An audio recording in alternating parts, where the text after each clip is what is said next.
Surat police પણ હવે તો યુપી પોલીસની જેમ જ ગુનેગારોનું એન્કાઉન્ટર કરતી થઈ જવા પામી છે.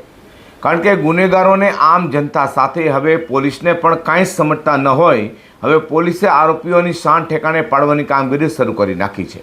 ત્યારે લિંબાયતમાં ગાડી અથડાવા જેવી નજીવી બાબતે કિશોરની હત્યા કરનારા હત્યારાને પકડવા ગયેલી પોલીસ પર ચપ્પુ વડે હત્યારાએ હુમલો કરતા સ્વ બચાવમાં લિંબાયત પીઆઈએ 2 રાઉન્ડ ફાયરિંગ કરતા આરોપીને પગમાં ગોળી વાગતા હોસ્પિટલમાં ખસેડવામાં આવ્યો હતો. સુરતમાં 4 દિવસમાં હાફ એન્કાઉન્ટરની બીજી ઘટના સામે આવી છે. લિંબાયત વિસ્તારમાં ગત તારીખ 10મી મેની રાત્રે નજીવી બાબતે થયેલી બોલાચાલીમાં રાહુલ જોગી નામના માથાભારે ઈસમે એક 17 વર્ષીય અનુરાગ ઉર્ફે રાજ પવાની ચપ્પુના ઘા ઝીકી નિર્મમ હત્યા કરી નાખી હતી. ગાડી અથડાવા જેવી બાબતે 17 વર્ષીય સગીરની ઘાતકી હત્યા કરાતા આખા વિસ્તારમાં ચકચાર મચી જવા પામી હતી. તો બીજી તરફ ફરાર હત્યારા આરોપી રાહુલ જોગીને પકડવા માટે લિંબાયત પોલીસે અલગ અલગ ટીમો બનાવી કામે લગાડી હતી. આ દરમિયાન પોલીસે બાતમી મળી હતી કે આરોપી મીઠી ખાડી વિસ્તારમાં છુપાયેલો છે. જ્યાં લિંબાયત પોલીસ હત્યારા રાહુલને પકડવા પહોંચી તે ધરપકડથી બચવા માટે આરોપી હત્યારા રાહુલે પોલીસ જવાનો પર ચપ્પુ વડે હુમલો કર્યો હતો.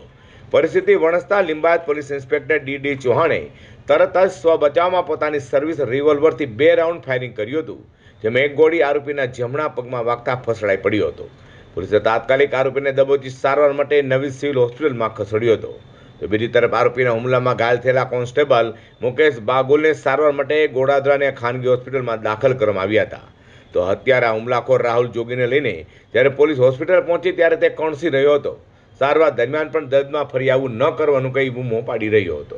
આશરે 9:30 વાગ્યાના અરસામાં લિંબાયત પોલીસ સ્ટેશનને એક ટેલિફોન વર્દી મળેલ, જેમાં એક મરણ જનાર ઈસમ છે જે અનુરાગ જગદીશ પવાર કરીને જે મોટરસાઇકલ લઈને જતો હતો. એ દરમિયાન કોઈ રાહુલ જોગી નામના ઈસમે રસ્તા પર ટકરાય એ બાબતે બોલચાલી થતાં એને છાતીના ભાગે 2 ચપ્પા મારી અને હત્યા કરી દેવામાં આવેલી હતી. આ બાબતનો ગુનો લિંબાયત પોલીસ સ્ટેશન અંદર દાખલ કરવામાં આવેલો. આરોપીની શોધખોળ કરવા માટે લિંબાયત પોલીસ સ્ટેશન દ્વારા અલગ અલગ ટીમો બનાવવામાં આવેલી અને આરોપીને શોધખોળ કરવા માટે જે કંઈ ગતિવિધિ ચાલુ કરવામાં આવેલી. એ દરમિયાન આજે સવારે વહેલા આશરે 5:30 વાગ્યાના અરસામાં લિંબાયત પોલીસને બાતમી મળેલ કે આ કામનો આરોપી જે રાહુલ સંજય રાઠી છે, જે લિંબાયત મીઠીખાડી વિસ્તારમાં ટાંકી પાસે હોવાની હકીકત મળતા પોલીસ ટીમ સાથે ઉપરોક્ત આરોપીને પકડવા જતાં આરોપીને પોતાના કમરમાંથી ચપ્પુ કાઢી અને અમારી ટીમના એક પોલીસ કર્મચારી છે જે મુકેશભાઈ બાગુલના ઉપર હુમલો કરેલ, જેઓને ઈજા થયેલ. ત્યારબાદ બીજા પણ હુમલો કરતાં મેં સ્વ બચાવ માટે 1 રાઉન્ડ હવામાં ફાયર કરેલું. તેમ છતાં આરોપી તાબે નહીં થતા અને અમારી ટીમ ઉપર બીજો હુમલો કરવાની પૂરી શક્યતા રહેતા બીજો રાઉન્ડ મેં ફાયર કરતાં એના પગમાં ફાયર કરતાં એના જમણા પગમાં ગોઠીના નીચેના ભાગે એને ઈજા થયેલ છે. ત્યારબાદ આ આરોપીને સારવાર માટે નવી સિવિલ હોસ્પિટલ લાવવામાં આવ્યો છે. ગાડીની સારવાર ચાલુ છે અને ઈજા પામનાર જે પોલીસ કર્મચારી છે જે મુકેશભાઈ બાગુલ, જેઓને ઉધના ખાતે સનરાઈઝ હોસ્પિટલની અંદર એડમિટ કરવામાં આવ્યો છે. ત્યાં બંનેની સારવાર ચાલી રહી છે. સુરતના લિંબાયત વિસ્તારમાં રહેતો અને ગોડાદરા નહેર પાસે રહેઠાણ ધરાવતો રાહુલ કુમાર સંજયનાથ જોગી શહેર પોલીસ માટે માથાનો દુખાવો બન્યો છે.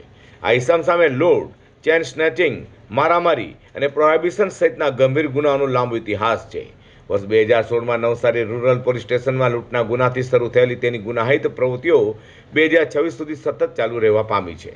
રાહુલ સામે અત્યાર સુધીમાં કાપોદ્રા, કતારગામ, પૂણા, સચિન, ઉધના અને સલબતપુરા જેવા શહેરના કુલ 6 અલગ અલગ પોલીસ સ્ટેશનમાં 17 જેટલા ગુના નોંધાઈ ચૂક્યા છે, જેમાં પ્રોહિબિશન એક્ટ અને જીપી એક્ટના ઉલ્લંઘનો પણ સમાવેશ થાય છે. આરોપી 3 વખત પાસા હેઠળ પણ જેલની હવા ખાવા છતાં સુધર્યો નથી.